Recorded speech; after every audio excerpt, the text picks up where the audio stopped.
Hi, welcome everyone, and welcome to this month's webinar. The topic of this month's webinar is going to be about R and automation, how you can automate your processes. The webinar will last approximately 45 minutes, and there will be a small Q&A session at the end. This will be available, as always, on our YouTube channel, along with previous webinars. But again, any questions that arise, perhaps during the event or after the event that don't get answered, please feel free to contact us.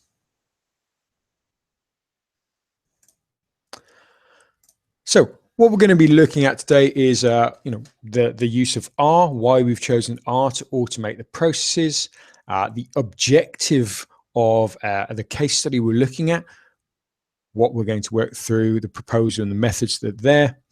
We're going to look at what we define by an omni-channel process, what we mean by omni-channel. We'll be looking at a customer satisfaction survey, how that was processed, how that used to operate, and then develop from there how we migrated that that process into an omni-channel approach, and what the sort of benefits there, how R was used to help her make that change, and then look at any sort of future developments, any areas to explore, the sort of the future of developing that omni-channel approach even further.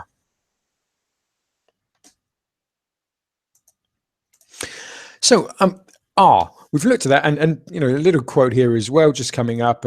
Basically, R is mostly known as a statistics package, but there's a lot of sort of data analysis, the machine learning involved in there, but it's more than that. And it is a programming language. It does allow you to go into different functions, to pull in different packages, different libraries, to create your own building blocks for the different processes you want to do, which means that you have one language that can assist you in all of the analysis of the processes and the procedures, the building of those processes and procedures, and the monitoring of them. So throughout a continuous workflow, you can ensure that you're just using the one language. You can ensure that the understanding of that and all those component parts all sit together in a neat little building blocks to build up a complete workflow precisely and as you wish it to be, sort of conducting the types of functions that you want.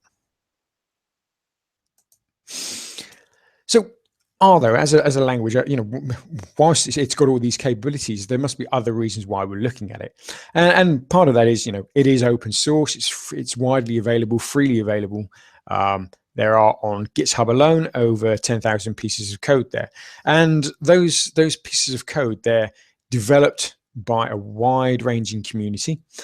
They're often developed by sort of graduates, university students, lecturers, those in the academic field that are looking for sort of validation from their peers. And often these programs have been sort of retested, reproven, and part of that sort of whole academia world where, the sort of the strength and the testing of what's being developed there is greater than a lot of other industries that go there. And R itself, it's got that sort of process in there. It's got that understanding, as we said, on all the different procedures that are happening there. But the nice thing about it is easy to use and deploy. There is a fairly sort of understandable, a readable format behind there, which means that when you're looking into the system, when you're actually sort of going through what is happening there, you can see exactly where you are. You can see, sort of read language, even for those that aren't really sort of fully conversant in different syntax there. So as you look at the R coding and see different examples there, you'll be able to sort of read it and understand it. And just as a sort of an example on there as well, this was going to a GitHub, as I mentioned, that's a sort of a library of all different packages on there, and then just pulling in one of those packages, installing it to your local domain, being able to then reuse that package. And if you think of the packages, sort of, that they are the different building blocks, and go into that code. Once it's on your local area, you can go into it, you can modify and adapt it to your specific needs. So there may be certain lines there you can look at and move. But even without any sort of programming background or understanding of languages, it's fairly easy to read what we're doing here. We're installing a package and we're getting that from this particular sort of GitHub installation using our username and pulling in that package name as well. So this is sort of a very easy way of understanding it and seeing what's happening there and pulling that down. And obviously, when you have sort of access to over 10,000 lines of code there, libraries, building blocks, there should be something that is sort of does what you need it to do with a little bit of modification, or can be adapted to fulfill your needs. And Nebu itself, we publish all of our sort of building blocks, our own sort of R packages and scripts into our own GitHub library there, and sort of our clients have access to that library. So looking at the objective, the omni-channel, what did we want to, in this particular circumstance, want to achieve by it? And really this was coming from, I said, as mentioned at the start, a customer satisfaction survey. And what they wanted to do for the client needs was be able to provide the feedback on multiple different touch points. So these different interactions the customer was having with its own sort of customers, its own clients. They wanted to be able to get that feedback on those different areas, the different journeys and that. So there's multiple different reasons of why the end client was contacting its customers. They wanted to invite all of those responses, those customers, in the most appropriate way, to be able to send out SMS messages, to be able to send out emails, to be able to telephone those and sort of catty interview where it was appropriate.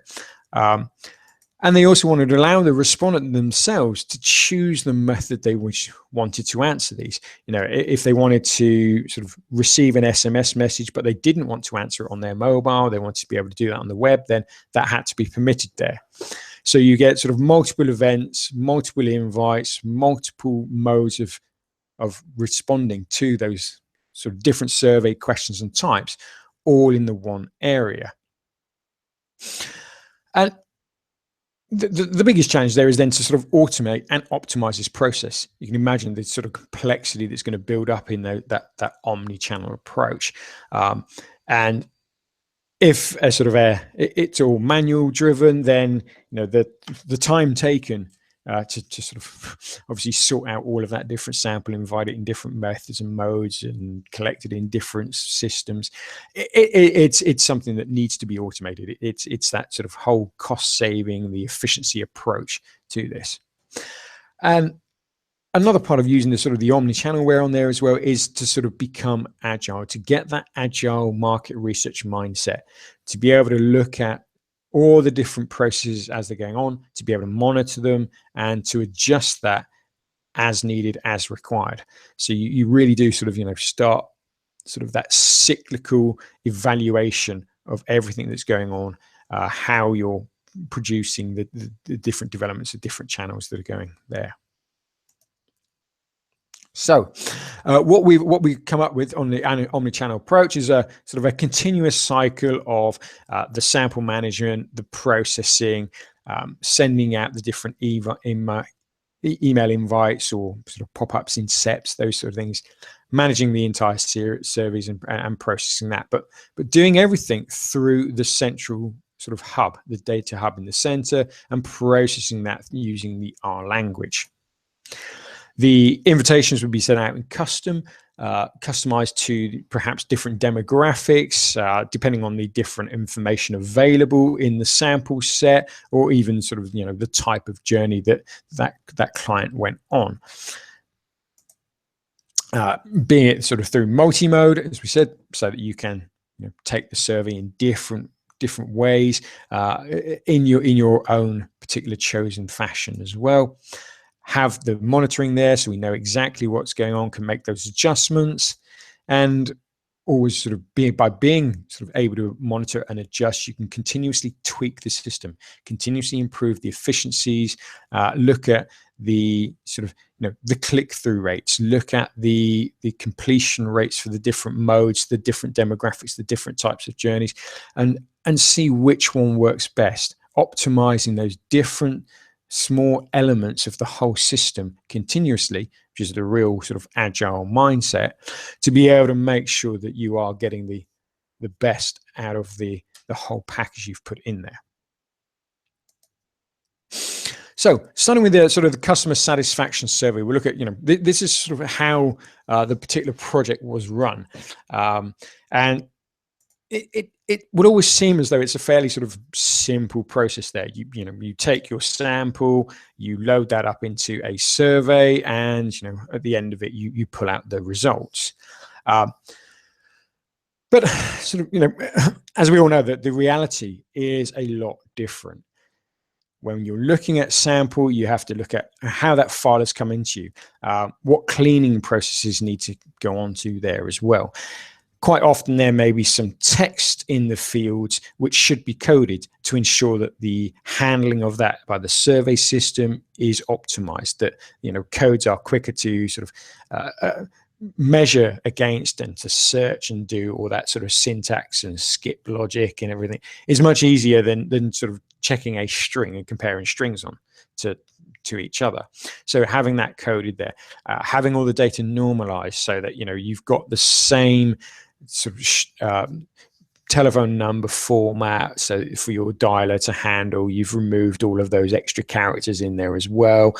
You've made sure that the email addresses are all formatted, and perhaps you sort of remove those that don't have correct symbols in there, or you're sort of cleaning up that sample mode and having to sort of take that from where it's being supplied as well, take it down and process it through there. And a lot of this was on the sample side was processed through sort of manual steps of VBA coding, and looking at a sort of a download from an FTP site, opening it up into Excel, running it through a VBA process, doing all of that coding, changing the transformations on there as well, and then sort of taking all of that and loading that complete file into the survey. Now, once it's got into the survey, this survey had the sort of the different channels there, the different touch points that you wanted to sort of talk about. But some of those had to be blocked because of the different rules in the system.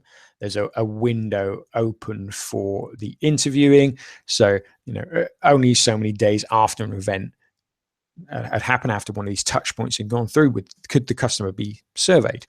You need that sort of top of mind recall. You need the sort of the close proximity to the actual event to get a true reflection of how well that performance was, how good that feedback is. So needing to have that sort of different rules of how it's coming in, looking at the different quotas there, having a weekly quota, being able to remove some of the sample from that that's loaded up, that maybe that weekly target has already been met, so you need to block that particular sample from being used. And with the sort of the type of customer interactions you have, because there are multiple different touch points available, there are then multiple times that a customer could come into the system, and the last thing you want to do is be able to invite them to one survey, they complete that, and then you start phoning them up and asking them about another touch point that happened. So being able to deduplicate the different respondents in there to stop them from being contacted within a short period of time about different events, or possibly the same event as well, if that's a recurring feature. And all of these are sort of rules had to be put onto everything that was in the survey. Being able to sort of make sure that if you're posting into a CATI survey as well, that there was a telephone number there for it, making sure that those that only had a phone number could get a CATI survey. But again, if you're looking at a mobile phone number that's in there, using a rule to suggest that perhaps sending an SMS invite may be more cost efficient, more effective in that manner. So again, looking at the different formats of the sample that's coming in and having that processed by the survey engine.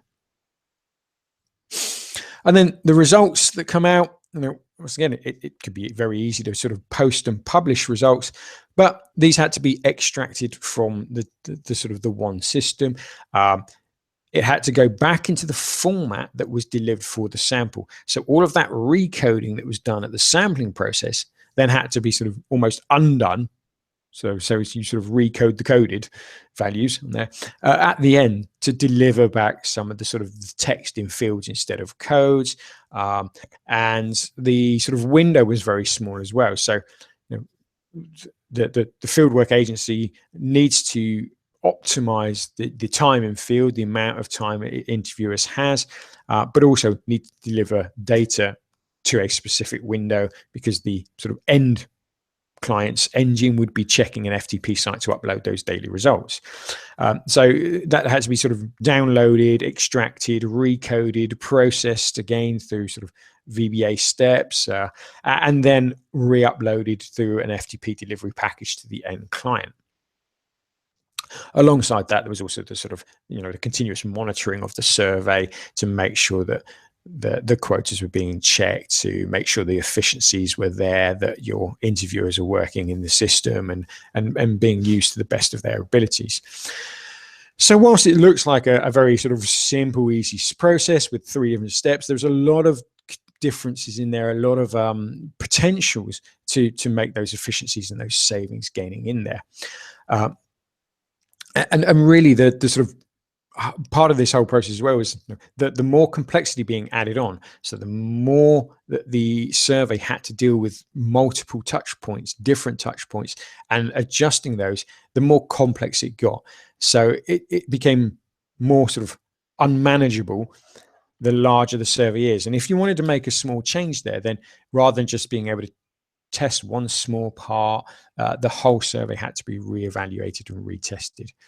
So in some ways, this was a fairly sort of, whilst it worked, a fairly inefficient way and prone to a lot more working in there if anything had to be added, adjusted, or amended in the system itself.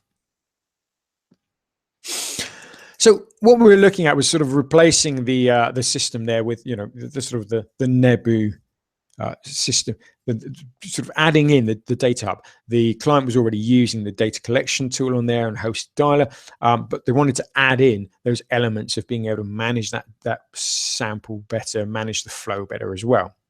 So what we were looking at is really having from the data sort of the data hub there as well, doing that sample management and processing, applying all of the rules, looking at sort of selecting the different sample and being able to push that into different projects, doing that whole cleaning and recoding, and doing that on a continuous basis. So rather than sort of a one-time process in the morning to load the sample, a one-time process in the evening, it was continuously processing, continuously working on that data, so that you reduce the amount of time and any of the sort of potential errors or issues that came up, so that being able to deliver that data at the end of the day in that format, most of it was already processed during the day, so you could extend the fieldwork timing that was happening in there.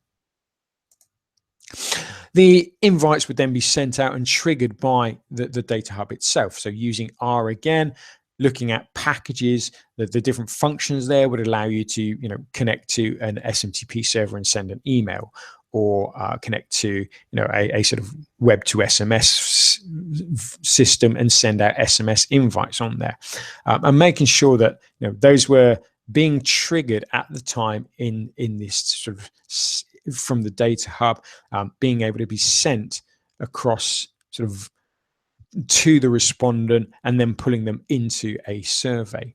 And the slight difference there is, instead of having one survey, you could then trigger it and pull it into multiple different surveys. Having different surveys there meant that when you want to make those adjustments, you can easily do that in one small survey and then test it, rather than having larger surveys as well. To improve the sort of the workflow, the efficiency of the interviewers, having the hosted dialer there, meaning that any of that sample that went direct to Catty was using a hosted dialer, was optimizing the talk time there as well, and that was being monitored to see again which interviewers were performing the best, which modes work best for different sample types, and being able to monitor and report on that. And having the sort of Nebu reporter in the end to be able to directly look at each of the individual surveys, to have those monitored as well, to also pull in the information from the data hub. So you're seeing at that sample level, that sort of process and reporting level across all of the surveys. So the data hub can allow you to extract information from multiple different surveys, different sources at once, so you could then report on that and start seeing where additional changes can be made, more optimization can be put into the place, more efficiencies can be gained in those different areas, and having that full monitoring worked on. So breaking down that sort of the process into three different ways. So we'll look at how we actually sort of took that CSAT survey and transformed it into an omni-channel one. What happened on there? So we looked at the intake process first of all. How that sample was being pulled from an FTP site, being that coded and manipulated there as well. But part of it was sort of slightly turned around. When you had all of the sample from previous waves sitting in a data pool, there's a lot more that could be processed on there. Having the feedback come in so that we could block records as they were loaded, so you don't have to process them. You reduce the processing time. Under the older CSAT system, all of that sample had to be processed before it was loaded to the survey for the deduplication. In having it into sort of the pool area in the hub, the sample can come in. Any that's already blocked, we can check, sort of run the quota check against it and block those, run the deduplication and block those records, run the rules about when it's going to be used and how, whether the sample's open or not, and block all of those records. And some of that sort of blocking and sort of quota turning on and off can be done continuously. So all of that sample that's sat in the pool has already been filtered out, so that only usable is left. You pull in the new sample from the daily delivery and block as much as that as you can, so that when you process the information and doing that coding of still receiving those text fields, but running that R script to replace that text with code, you're only doing it on a smaller subset of sample. You're minimizing the amount of effort that needs to be put into that. You're minimizing the time and the processing that's going on onto those sampling. So you then end up with a sort of a smaller sample file that you're going to load into surveys. And breaking that down into these smaller blocks makes it more manageable, more sort of able to sort of handle that better and trigger that on different times of days. Now, when those records are sort of then led and they're going to be pushed out into the survey, they're being pushed into multiple different surveys as well, and also be programmed for what invite they're going to take from that. So it means that you get the ability to use sort of multiple sample sets and breaking that one sample file into multiple sets and pushing them into different surveys on there. So the handling of that, of each individual touch point, can be addressed to a single survey. Now, the surveying process itself then meant that instead of having one large survey, you could break that down into multiple different surveys. And for those surveys, you could then use the invites to that. Some of the surveys, the touch points, we're only going to have that telephone contact. So you took the telephone sample, passed that directly into the CATI system, and that one survey on its own, instead of a multiple one, would only direct with that one touch point under a telephone mode. Having the other touch points there, they could be telephone or conducted under mobile or a sort of web PC, however a respondent wanted to do that. But by breaking down the sample into smaller areas, those could all be processed at different times, and the timing could then be used when that invite went out to see whether it could be altered and changed to improve the click-through rates. Looking at the different demographics that are held in that sample file and understanding which demographic responded and click through to which invite in the best way. So again, you're trying to optimize the workflow, you're trying to optimize the click-through rates to minimize the amount of loss and dropout you get for each different sort of possible completion. We're all looking at trying to get the most amounts of completes from the minimal effort there, and being able to tailor the invite based on what you're seeing, the conversion rates, the click-through rates for the different types of demographics. Being able to report and monitor on that means you can optimize those and adjust those continuously. And the richer that information comes into the survey, the more you are able to sort of make efficiency gains on that processing. Having the survey broken down in different areas meant that adding on a new touch point rather than having to rewrite and rescript one large survey, that could just be a small survey that's added in, the rules adjusted as to which part of the sample would be sent to that new touch point, what indicated in that sample file which survey it should get. So you can break down that sample file and push them in. So adding on touch points makes it a lot easier for development for future ones, future method and technologies that come in as well. If ever they want to sort of do in-store things or feedbacks on different devices whilst the service is being delivered, those can all be sort of additional touch points that are then fed back into the system straight away. So handling newer surveys and processes becomes a lot easier than having one survey there, and being able to sort of add on those rules is, again, taking some R script and adjusting that as needed. And then we went on and looked at sort of the actual export process itself. Now, saying that the surveys are broken down, so there's multiple different surveys that are in there, that needs to all then be merged back in for one sample file. So using the data hub, as that data is being fed back in from each individual survey, it's being sort of added to a derived data set. You're taking a smaller data set of the sample that's coming back in for each of the completes, or perhaps sometimes it's even the actual outcome result, whether that was a complete or not. You still need to know whether there's any wrong numbers in there or deadlines or disconnections that are happening. And being able to sort of have different data sets derived in that one hub meant that you can do different processing and feed different information as well. So the data sets could be fed, across multiple surveys, could still look at the efficiencies being gained by using the dialer, how effective your CATI interviewing is being. Can be looked across all of the different modes at what the click-through rate is, not just for one survey, but for all surveys, or for breaking down the demographics across all surveys. So you can monitor the sort of click-throughs, what's working best throughout the different system, and being able to pull all that information together means that you've then got that ability to really sort of dig deep and find what works in there. And that can be crucial for other studies, looking at any other ad hoc surveys you get in.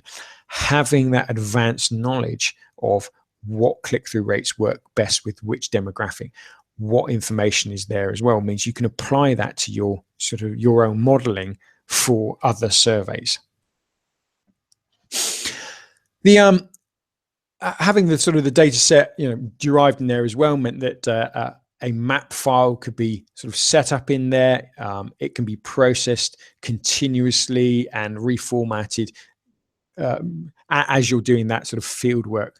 So there's no processing at the end of the day. And the R language itself can take that sort of derived data set in the format that's required for the client and push it out to them directly.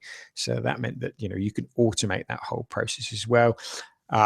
The beauty of having the R language is in there and sort of sitting on top of the sort of database we've got, the Hadoop database, means that things can, the R scripts can either be triggered because of event-driven sort of processing, or it can be a scheduled timing there. So the end client still needs to have a data file delivered to their FTP site at a particular time. So that had to be sort of built in, and that's a time-based event that takes place. So there's a schedule there running that. But when you're looking at the sort of monitoring of what's happening in your data center and wanting to be able to make those adjustments, wanting to be able to sort of change your field work, if you see anything happening on individual times, then that's a sort of continuous processing. And the sort of Nebu Data Hub has the ability to push out information from any derived data set, so any data set you've defined in there, through a web service, and that's all inbuilt. So it's just sort of a single click button to provide that information in a sort of real time through a web service or a JSON service there as well. So you're getting the sort of real time information there. It can also be published to sort of Google Sheets or something like that. So you're sort of getting an Excel view of what's happening and run your own analysis as well. And that meant that whilst there's sort of disparate data sets across the different surveys, with different sample in there, different invites, different sort of completion methods, different modes of data collection, all of that's being sat back into one hub. And from there, you can take any of the different sets you want. So it's pulling all of that data together and enabling you to do that sort of cross-survey analysis. So what we're looking at now is some of these sort of additional information, different areas that are going to be sort of developed further. So being able to have all of that information coming in and processing it in real time meant that the feeding of dashboards could enable the client to sort of do that closing the loop on their feedback. If any of the NPS scoring that came in was particularly low, for an event, or even sort of the service personnel that delivered that sort of interaction with the customer, that can be immediately flagged up on a dashboard for the client. The client can then take that sort of that steps to follow up, to apologize perhaps for some of the service, the low scoring, to find out why that happened. But they can also do more of the sort of analysis on there, see whether why those events are happening. Was there any indication that it's the same type of demographic that are giving the different schools, or the regional schools, or it's the sort of agent fulfilling that service who's getting the lowest scores? It gives them more idea on what is happening in their system, and equally, who's performing well, who's getting those high scores. So getting that sort of that feedback information on there. Adding in costing as well, putting in a cost modeling is one of the sort of things we've started to look at on there. Being able to say that every interviewer that's doing telephone interviewing costs this amount per hour, my dialing costs are these, my sort of calling costs are this, the cost of an SMS is this amount. I'm putting it in there and being able to see is it which method is the most cost effective to convert into a click-through on an invite. And whilst the feeling is always that, well, sending out an email costs nothing, so that's minimal. If it's self-completion, there's no interviewer fees on there as well, so the cost there is minimal. But if you're having to send out thousands of emails to get sort of one conversion on there, whereas one telephone call maybe has one conversion straight away, there's a cost there involved as well. How much processing goes on, how many times you're going to contact them. So finding out and assigning costs to the different methods, the different modes, the different invitations, means you get a better idea of what a job is going to cost you when you're looking at bidding for different work, different elements there. You've got that ability to be able to sort of look at any project that comes in, and with a fair degree of certainty know what your field work is going to, charges are going to be, whether you're going to what your sort of margin on that is, and how competitive you can be when you're bidding in the process there. Looking at, so we've shown in different sort of webinars as well, the text analysis, looking at how you can take some of that sort of the verbatim, the open that's coming in, and doing word clouds on that automatically, comparing that with some of the social media feeds, comparing that with some of the the the information that's flowing from Twitter, from Facebook, and seeing, if you're getting the same terms being used, seeing perhaps there's an ad campaign at the time, having that sort of that ad and the impact of it on your sort of feedback and your customer interaction, seeing, are they using some of the terms that you've used? Are they being influenced by the sort of the social media there in their feedback they're giving? And seeing whether you can then use that yourself to, get better promotion, to get better interaction with your customers. So there's a lot of sort of future developers there, and being able to have that, that granularity across the whole of the system, being able to monitor what's happening on, compare at different times and events, how things have worked, means you can start doing this. And then we're looking at, going through sort of the further future developers, looking at more of the effectiveness analysis, looking at which sort of touch points work best and how those are delivered. So the client can now start thinking about, providing their services in different ways and testing that out. So you get to that agile mindset again of learning, monitoring, developing the feedback and changing it on there. So you can sort of work through your process and adjust it, but by being able to see what's happening in there, be able to test things out, and having that cost analysis in there as well means you can also see, what the impact of that. By doing a sort of a low cost test and seeing how effective it is, you can do that on a very small scale and make those adjustments. When it's one large sample, one large survey with one delivery at the end of it, then the ability to improve your effectiveness, to automate different areas, to adjust and add different rules becomes very limiting. And the more you can get the detail on what is happening in the process, how long each individual part takes, how optimized I've done this, then the better you get at understanding the costs involved, the charges involved, the breakdown of your effectiveness, and how you measure that effectiveness means you are going to become increasingly competitive. And we think that the omni-channel approach has been picked up is proving its value in that way. It's being able to add on multiple different invites, different channels, being able to open up the potential of being more flexible and more agile in the approach to market research. That was the webinar we've put in today, looking at sort of taking that one customer satisfaction survey, changing it into a multiple omni-channel approach and looking at how that can be developed. All of that was done through sort of using R coding in there as well, pulling those different building blocks, pulling those different elements to make that work, and using the R to drive that processing. Throughout the whole of those developments as well, the R could also trigger off different events, as we said, and make that sort of process optimal, work automated and within one system, so it's easy to follow all of the steps that are happening there. Now, let me just see if any sort of questions have come up on there. Yeah, someone's asking about error reporting on there as well. Yeah, yeah.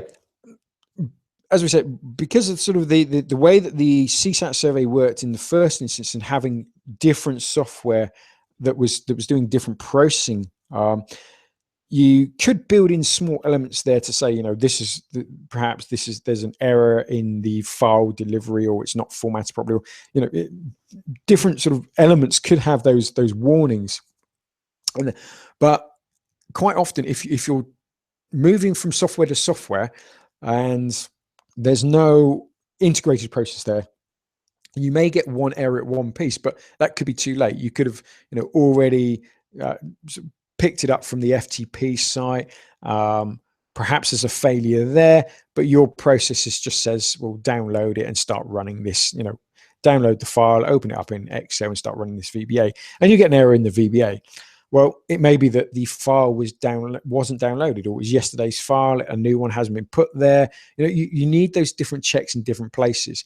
And whilst it doesn't always happen, and we know, from ourselves, our own experiences, that some things can go wrong. So having one central area that can flag up those errors means that where in the process that's happened. You can also build in those sort of, if this completes successfully, then do the next step, else repeat the step. So you can have those loop throughs and automate that sort of capturing of any of the failures, the things that have gone wrong in the system there. So it does enable you to do that in a more effective way.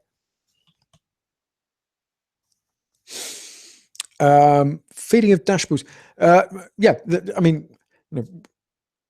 Nebu does have its dashboard, which does sort of progress reporting on there and is linked to the hub as well.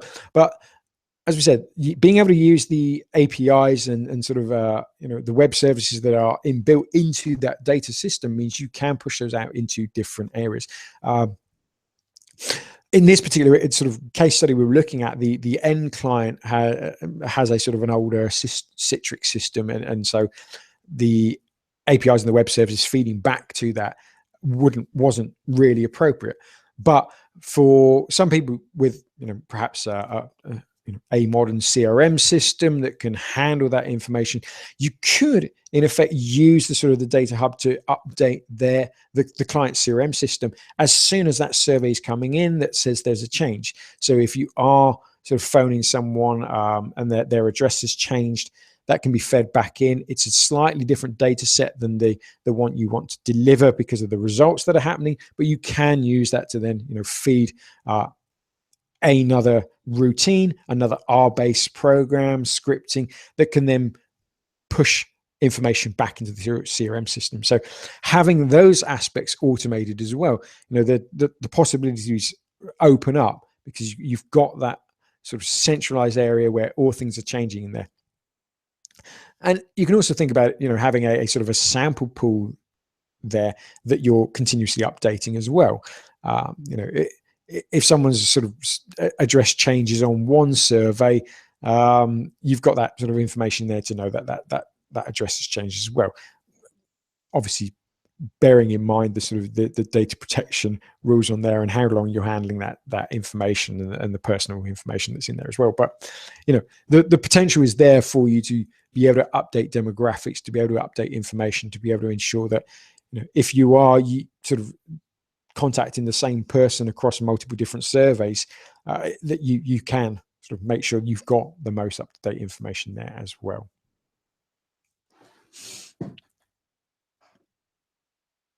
Okay, well, that was sort of this morning's webinar. I thank you again for all of your attention. As we said, the webinars are all available on our YouTube channel. The previous ones are there as well. You may want to sort of check out some of the other webinars there about sort of the reporting dashboard, or look at the more information about what the data hub is and how that can merge in different data on those. And as I said, if you do have any questions, please contact Nebu and we'd be happy to assist you and help further.